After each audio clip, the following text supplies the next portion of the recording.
done a little bit of it in the past, and Fudge talked to him right before the game. He said he was fairly confident, so we'll see what they can do. All right, getting into draft now. You can see FlyQuest, a little bit different attire here today, wearing their pink jerseys in support of FlyQuest Red, their women's team, alongside celebrating their goal of getting 30 cats adopted with their Cat Quest mission. Okay. So FlyQuest getting a couple dubs here on stage before the draft even begins, but we'll see if they can also find that same success in-game. Now, let's check out our bans as Yone, Gwen, and Ezreal are removed by FlyQuest. Over there for Shopify, it's the Vi, the Azir, and the Nico taken off the table as Varus is the first lock here for FlyQuest. I mean, there's the Jace hover, but I would be very surprised to see them blinding Jace here against Bwipo, who has so many different counters, different answers for it. Instead, it is going to be the Rumble, which makes me think we might be getting a Galio over on the other side for Bwipo. You know, this is a guy who has some really well-defined counter picks that he loves to go towards, but Contractz will get the Naafiri that I think we have seen him be very, very successful on. You know, grouping up with Seos, constantly attacking the enemy jungle, really liking to play in their face. It's something that you love to see. Yeah, I mean, he was one of the junglers that jumped on this champion as soon as it got this little mini rework and got the untargetability on the W.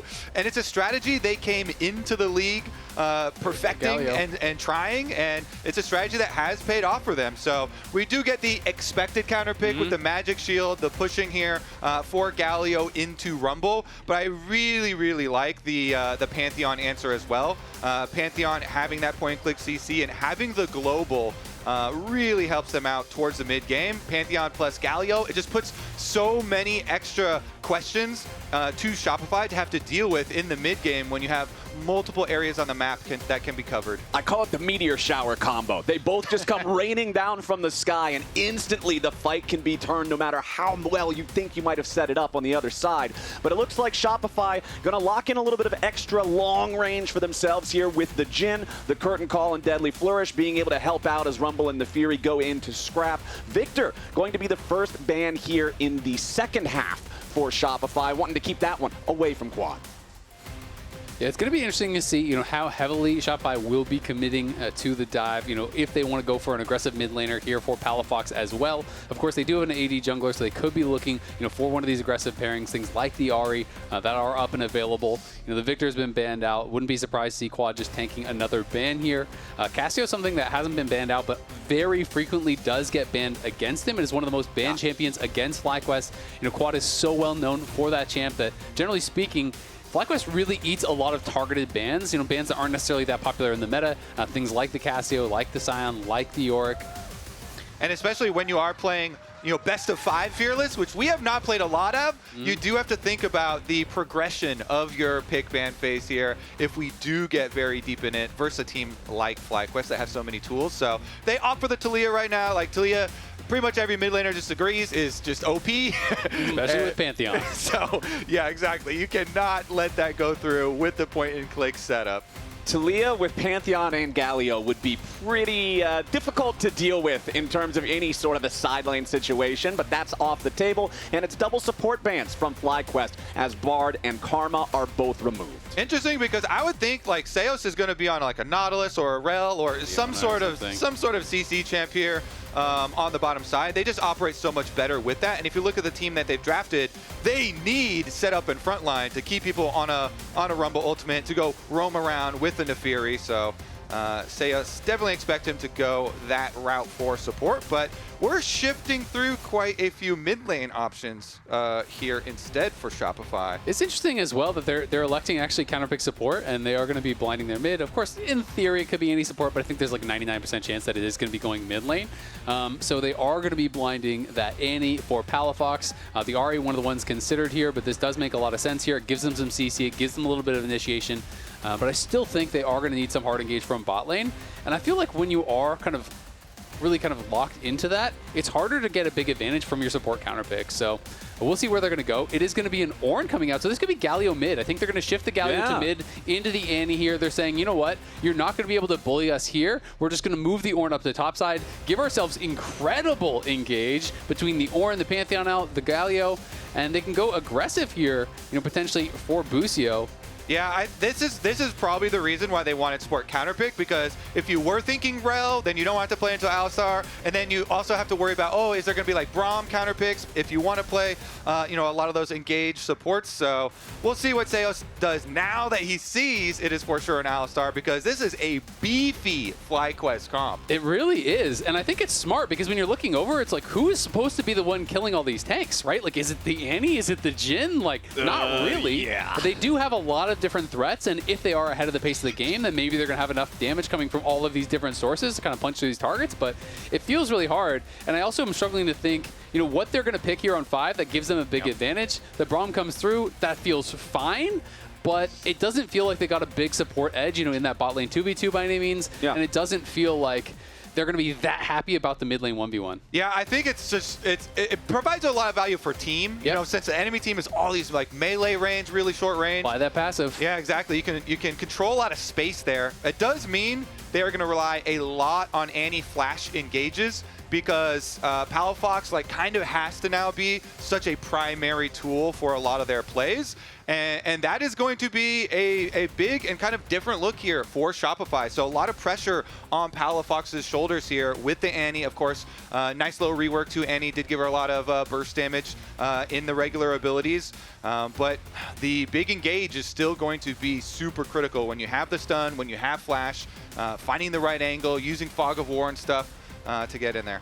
It really is, but I will say, over on the FlyQuest side, if you can kill Massu off early in the fight, they are so low on damage. It's not going to be easy to do because you have to get through the Alistar and the Ornn and the Galio and the point and clicks you see from the Pantheon, but you have a lot of point and click attacks yourself, right? If you get a Flash Tibbers onto Massu here and you have the Naafiri all coming through, the Rumble Equalizer on his head, everything thrown at Massu to take him out, you can make it happen.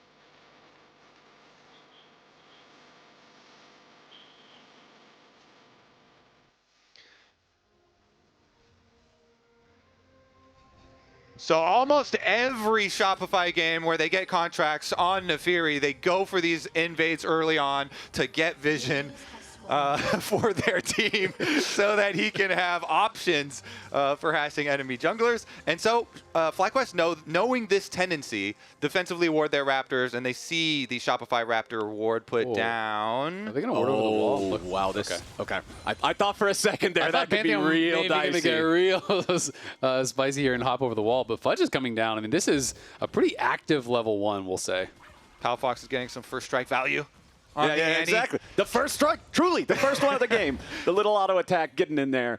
But apparently FlyQuest were discussing some genius midfielder Palafox aura before the game. Let's take a listen. Be careful, Quad. Enemy midfielder is genius. What did you say? Careful, Quad. Enemy midfielder is genius. Enemy mid is genius? Enemy midfielder is genius. You don't know meme?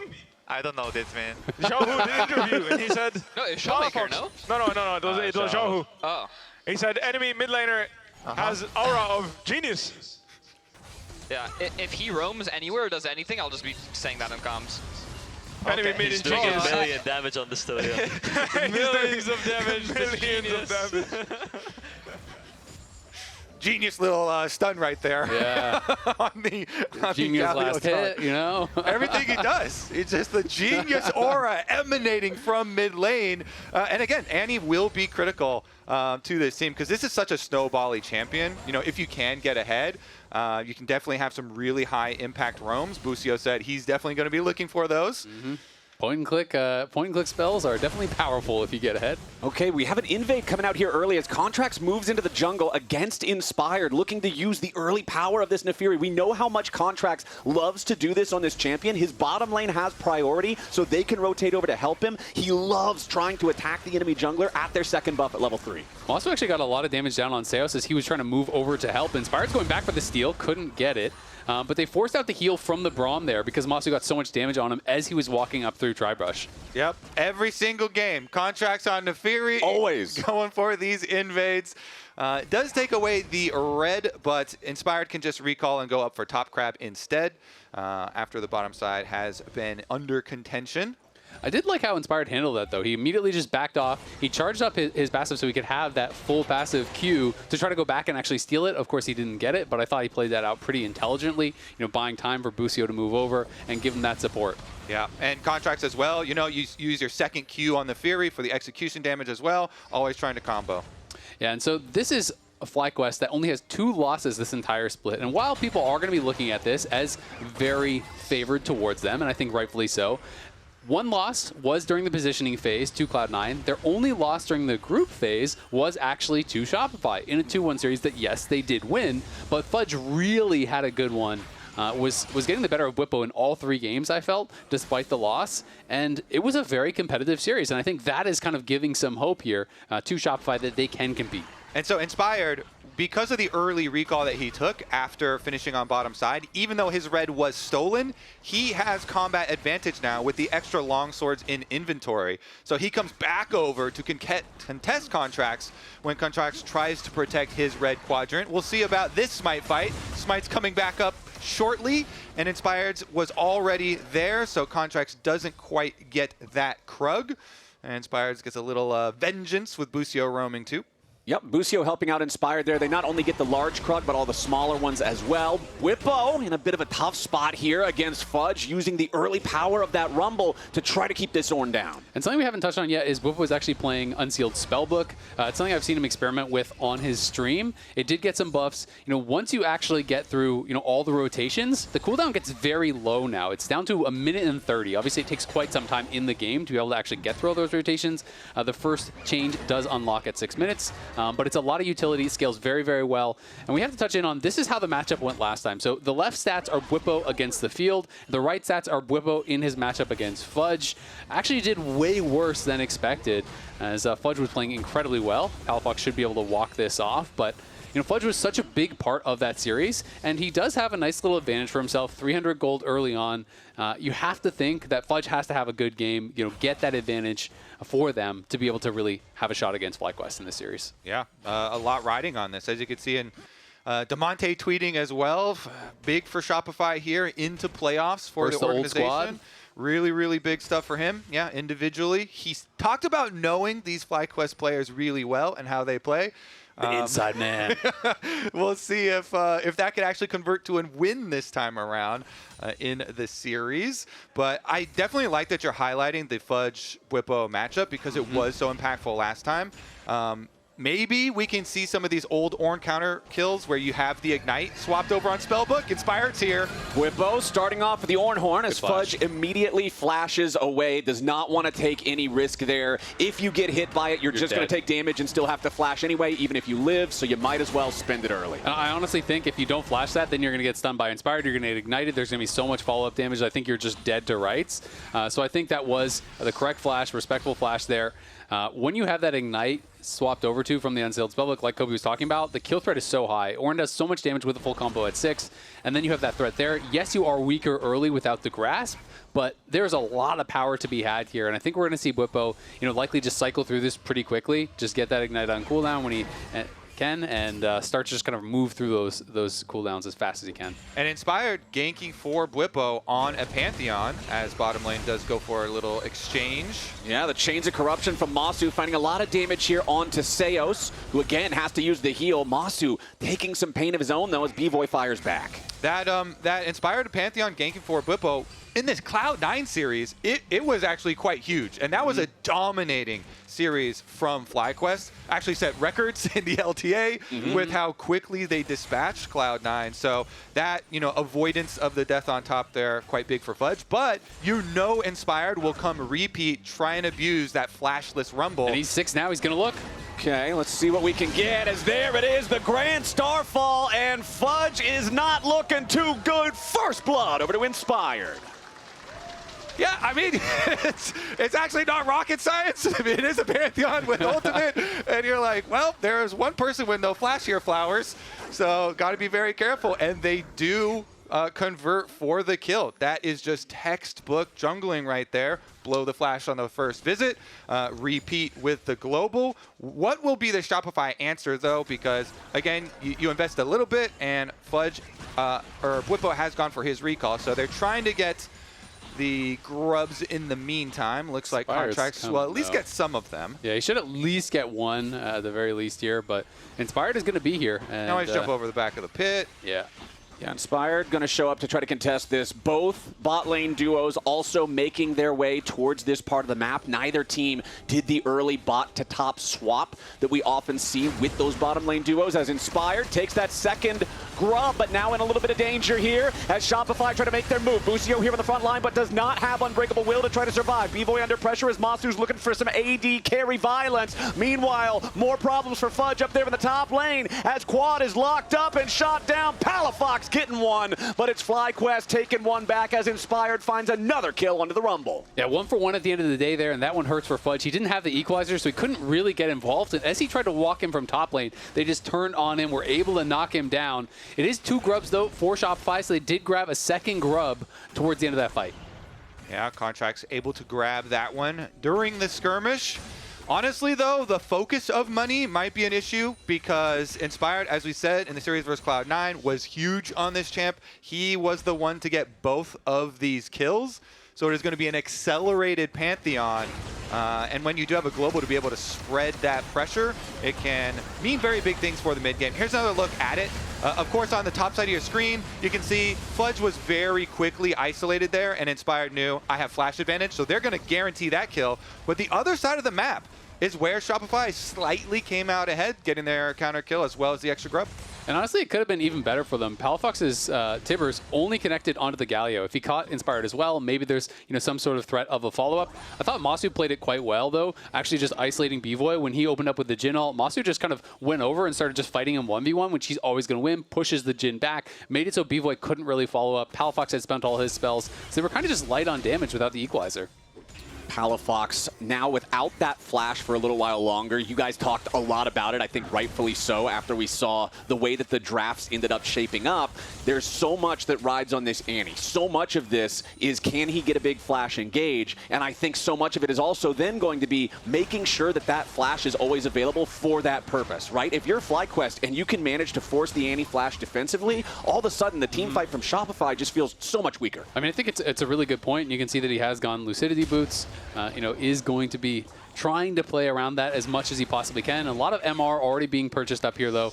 You've got to be able to actually get towards that back line. You can see Kanan Crookern done for Bwipo. He rushes that first. We already have that Cowl done for Quad as well. So there's going to be a lot of MR on this front line.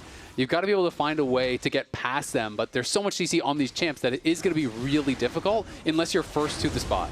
All right, first Drake of the game taken by FlyQuest, and that's going to be, honestly, a pretty late first Drake, 11 minutes in. Not a lot of early focus onto the neutrals as Massu's in danger. Contractz jumping in here with the ulti. It's up to Bvoy to hit the shots, but Massu gets out of the curtain call range just in time. Okay, he survives for now. Shopify doesn't look like there's going to be any transition on the map, so yeah, FlyQuest, they grab their dragon. Massu, with the cleanse, is going to avoid his death in a mid lane, and the first item power spikes are all just about coming in here. So we'll have a pretty big scuffle around the next one. All right, 19,000 gold for both teams. Very, very close game state. The single dragon's not really going to make or break anything. The 2-to-1 advantage on the grubs. Again, similar story. Palafox in danger as Inspired arrives, and Bwipo puts the chain CC together. Easy peasy. 3 kills to 1 now. FlyQuest takes the feat of warfare. So I have to point out that there is a bit of an overlay bug at the moment. Palafox's flash, I'm in the game, and it is not actually up. So the indicator is showing it up. He could not have flashed that. It's not actually up at the moment. But yeah, nice double long-range ultimate usage there to actually kill the Annie, because FlyQuest are correctly tracking that flash and know that it had not quite come back off of cooldown, which it is just about now.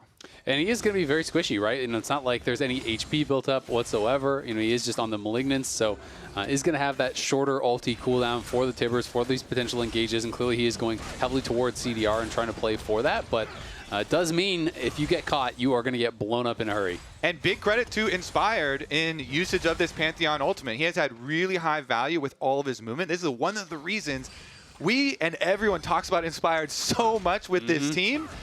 He has been very good with his clear, despite the early invade from Shopify.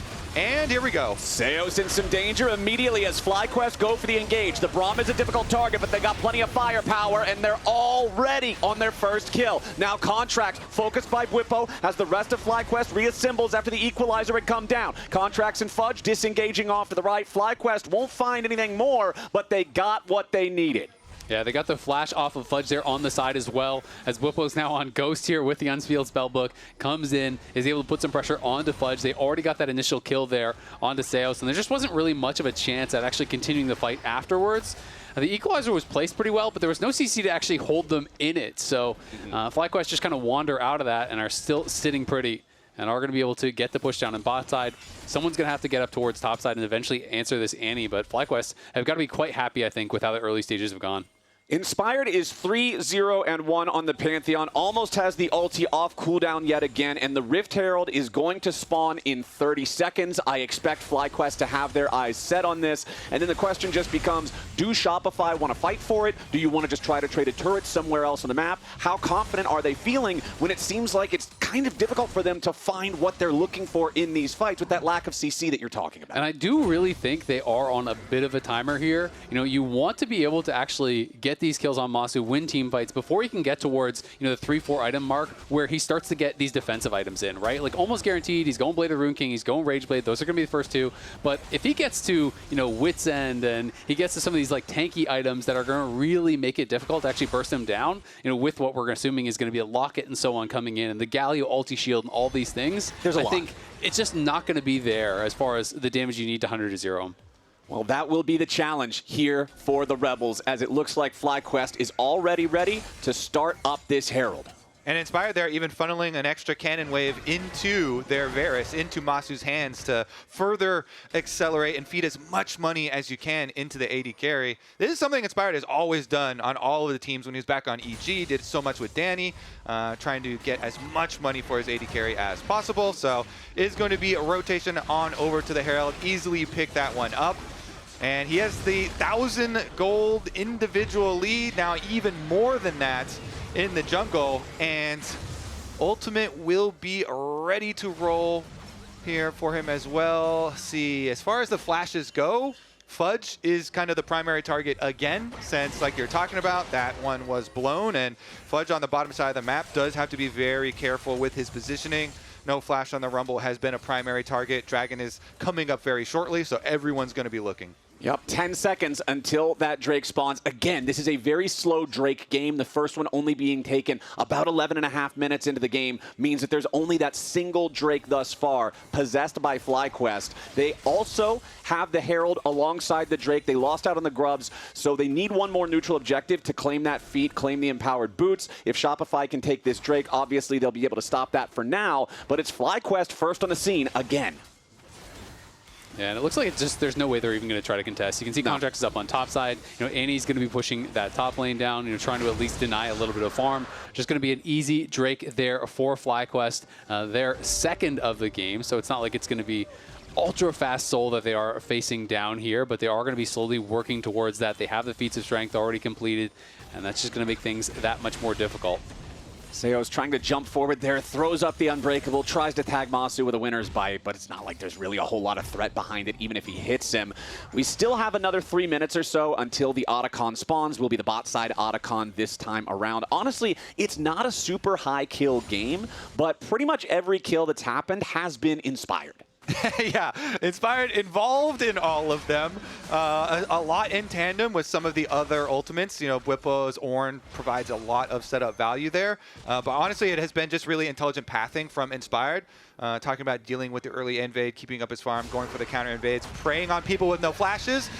Here we go. Inspired ready to make the dive happen as Bwipo goes in for the ulti, and they're going to combo Palafox down before he can do a damn thing about it. Now Quad's ready to show up for the two-man taunt. Busio's there right behind him. FlyQuest just murdered Shopify. CC is OP, Flowers, and they've got a lot of it. FlyQuest here go for the tower dive. And instead of tracking like time CC'd for these people in their death timers. Time not CC'd. Yeah, exactly. Time, 0. Time not CC'd. Probably very, very close to 0. So FlyQuest get the tower afterwards after the bounce house goes on fire in the top side. Yeah, I mean, this time Palafox did have the flash, but I think he's saying, okay, Contractz is with me. I can survive the initial damage, then throw out my full combo and maybe live. He even got his self-Eon, but he just gets basically 100 to 0'd in the CC there. Then Contractz is here trying to hold on. He pops the W, but look at the Quad. He just repositions with the move speed there from the teleport, able to get in on top, hold that taunt so long that he catches Contractz after he comes out of the immune, gets Fudge as well. Busio arrives, the whole team arrives, and they just wipe them off the map. I love tanks. I love the fact that FlyQuest brought everybody up there because Fudge's teleport, which would normally be the attempted punish of the dive, just ends up being more free food for FlyQuest. And now they're summoning up the Herald here in mid lane. The turret is about to be taken out. They try to use the Palafox ulti to make an engage, but it ain't going to happen. And now Contractz is already in danger. Busio looking to keep going forward with the Unbreakable Will, knocks Palafox up into the air as Contractz will fall, and a grand entrance for Quad locks up 3. Palafox about to drop. Bvoy's on the run. Seos is heading straight into the dirt as FlyQuest just runs Shopify over. Quad is getting some mega value taunts here. He is getting multiple people on every single tower dive that they go for. I was kind of hopeful, Flowers, when I saw Palafox sitting on the super blast cone. Those are some of the like coolest plays in the game, but they were only 4v5 and Fudge didn't have teleport. So Palafox goes like jumping in there. It's really about once they take the tower though, Rift Herald comes down and they're just chasing him through. Nobody can run away. And I just really like how FlyQuest actually plays it out. You know, Bwipo is on the side with Inspired, chasing after the Naafiri. On the other side, Busio is just marking Palafox, so he can't spend his spells on anyone except the Alistar. He's just getting pushed back. That leaves Massu free-firing the entire time. We're back to live, but there's just no shot they can actually start up an Otacon here. I mean, it's desperation hours for Shopify, absolutely. They've got to look for some sort of a crazy pick or some sort of a flip on an objective. But FlyQuest is giving them no opportunities to make anything happen. And we kind of saw what you guys were talking about earlier in the last fight. That was Palafox making the engage on Massu, trying to get the kill on the Varus, and he got him to half HP. I think the clock has struck midnight here on the Shopify game plan, and there's just no way around it. And you can tell why FlyQuest had the confidence to just hard force that play, because they've been so good at tracking, you know, all the summoner spells, which also should be very, very commonplace, but they're like, Fudge can't join. If there's no Rumble ultimate... Got half of the Kanan Crookern with his full combo. All right. If there's no Rumble ultimate on Massu in addition to the Annie, if there's no, you know, Naafiri also, you know, ulting onto Massu in addition to the Annie, then... The whole squad. Then he's not scared. So... the mere fact that they can, like, you know, count it out gives them a confidence. They just hard force the play, push on forward, and they collect so much more every time they do that they really just have Shopify in the stranglehold at the moment. And I also really like that Quad is actually going Riftmaker a second here. I think it's quite strong on Galio. And when you are playing with a team comp that clearly Massu has to be prioritized, like he has to be killed, you're going to get ignored. So you can deal a little bit more damage. You don't have to be a pure tank or anything like that on the Galio. If people are trying to run past you and ignore you, and you have that Riftmaker, you have some reasonable damage to punish some of these squishy characters. 4.7 thousand gold lead for FlyQuest just about 22 minutes into the game. The next Drake has spawned. Objective bounties are active for Shopify. Contractz is down here, but it's just way too risky to try to start anything up. And Bwipo has actually hit all 6 swaps on the spellbook, so now he's going to have that minute and 30 extra summoner spell cooldown that he can actually be swapping through. So for a lot of these fights, he'll have a heal, he'll have exhaust, he'll have something that is going to be really useful for his team. And Shopify now are in full defense mode because they are so out-itemized at the moment, with all these members of FlyQuest having multiple item power spikes. They cannot fight something as little as a Dragon number 3. You have to give over soul points and just pray and hope that you can get a better angle, you know, for the actual Dragon Soul fight, or, you know, some sort of pick off in a side lane, which also your chances aren't Can great. you fight over something little like an Otacon here? All Maybe right, you boys.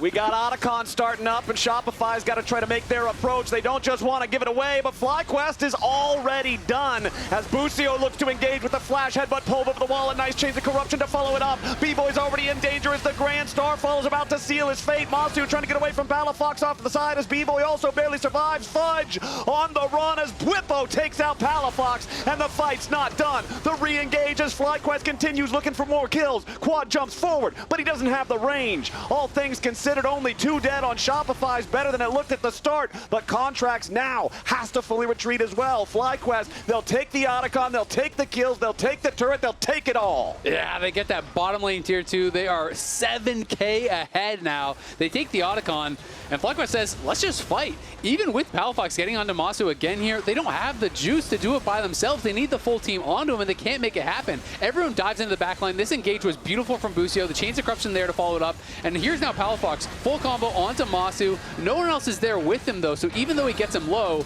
Bwipo arrives, hits the ulti, flashes over the wall, and is able to finish him off, while Massu has a battle to the death against Tibbers, which he's able to take down as well. Yeah, life stealing off the Tibbers. Bwipo had a good combo there, gets the pro proc, gets the knock up into the wall. And the rest of the FlyQuest team, meanwhile, we're looking like an NFL team just running through Shopify. Bunch of linebackers. Up into their own towers. Quad is starting the fight on Fudge. Okay, Fudge calling in some backup from Palafox, but again, it's 2 mages against a tanky Galio. It's not looking so great. They get him low, but they can't quite kill him off. The equalizer finally burns him down. Palafox getting the kill credit on that one, as now Massu might be in a little bit of danger as well. A nice shot from Bvoy to make it a positive trade for Shopify Rebellion. Now Palafox in a little bit of danger, but inspired to the 1v3, trying to escape, or at least take Seos with them, but it ain't gonna happen. FlyQuest have lost 3, and Shopify wants more. Contractz jumps in as Busio barely survives the unbreakable will. It's only 2 very tanky tanks on the side of FlyQuest left, but the guns aren't really firing anymore. Busio looking to buy a little bit of time as Seos might just fall to Bwipo,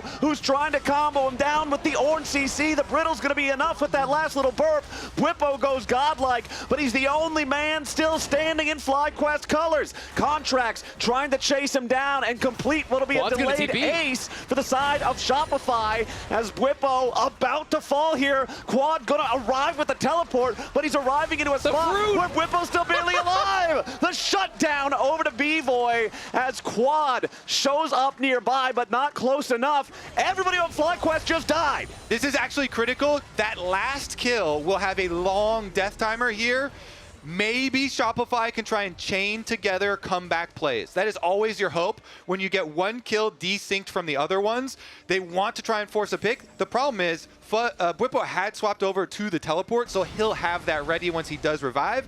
And the timer is actually going to tick down fairly quickly as we go into the replay. I mean, this just felt like a little bit of overconfidence. You can see the redemption came in from Bwipo to try to keep Quad alive. And then Massu's just standing and fighting against both the solo laners here by himself, you know, without anyone around to actually protect him. And when Massu dies to this Jhin W, all of a sudden, Inspired's stuck on the side. You don't really have any damage left. And it's just some overconfidence, a little bit fast and loose there from FlyQuest.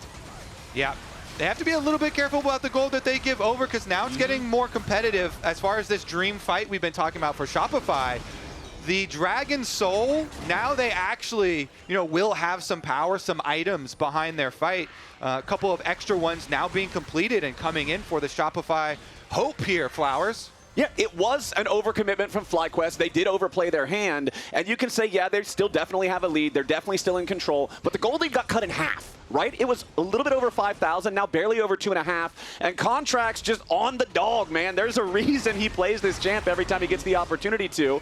Now he's got to jump back out of the Baron pit. The Dragon Soul for FlyQuest spawns in 20 seconds. Kimtech Soul, not usually one that people are chomping at the bit to get a hold of, generally considered lower value than others, but it's still a big power spike. It's still going to give you a decided and market advantage in the following fights, and Shopify are going to have to think on if they want to allow FlyQuest to have this. Especially when you see how hard it is already. Like, look how long it took for them to take down Bwipo, right? You're just going to be even more durable, more difficult to actually knock down.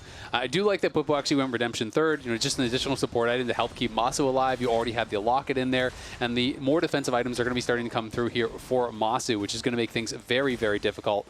And it looks like Shopify want to try to get down here. Bwipo's up on top side still, but it's going to be very difficult for them to get in. Okay, FlyQuest, they started to aggro the Drake, but now they're going to leave it. They don't want to split their attention. Inspired now going to restart the objective, pull that one out of the pit a little bit, and you've got everybody else on FlyQuest playing defense for now. Quad keeping an eye on this banana brush, making sure nobody from Shopify can approach. And it looks like the Rebels are going to call this one. The Dragon not worth the fight at this point in time, so it's Chemtech Soul over the side of FlyQuest. All right, given over. They don't want to walk through these dangerous jungle corridors into this CC-heavy FlyQuest setup here. FlyQuest opt to give over the power in exchange to hopefully get a better setup for their team fight, hoping that the position will actually make up for the difference. You can see Ghost and Exhaust now ready for Bwipo, so he has a double Spellbook Summoners ready to go. And the Terminus is done, which is going to be some armor and MR that's going to be stacking up for Massu. And he has a Ruby Crystal in inventory, so I think he's going Jack Show next. And I feel like that really is where the clock strikes 10. You're probably never going to be able to 100-0 him if he does get that with everything else coming through. Well, I do want to point out a lot of the Shred, too, invested on the Shopify side. So Bloodletter's Curse got buffed, which is quite nice for Rumble shredding, also for Annie. You have your Void Staff now completed. Your Lord Dominic's was completed for the Jhin. So the hope is there for Shopify to try and get through some of these tanks. All right, Bwipo's leading the charge, and Seos is the target. Continues disengaging here on the Braum, though, as the rest of Shopify has to scramble. Inspired looking for an opportunity as Busio using his heal there on the Alistar, goes in for the engage, and now the bounce house is in full swing. Inspired roaring through the fight over the top, and it's over before it even begins. Shopify is aced in a matter of just 3 or 4 seconds. What a fight from FlyQuest. The explosive engage comes through, and they give him no shot whatsoever in that one. They stomp the end of this game here emphatically in favor of FlyQuest. Clean ace. Right when it was looking like Shopify might still have one last chance, one more opportunity to maybe dig in and look for a comeback, FlyQuest absolutely slashes those hopes to pieces. 19-6, they're gonna slam game 1 and start this series off with a win. Okay, it is a best of 5. We're gonna go at least a couple more rounds. It's going to be a bit of a tough one here for Shopify. If the rest of them look like that, they're definitely going to have to refine some things for game number 2. I think they were in a pretty difficult spot from the go there with their draft only having limited engage options. But enough from us. Let's head on over to the LTA Lounge to break it all down.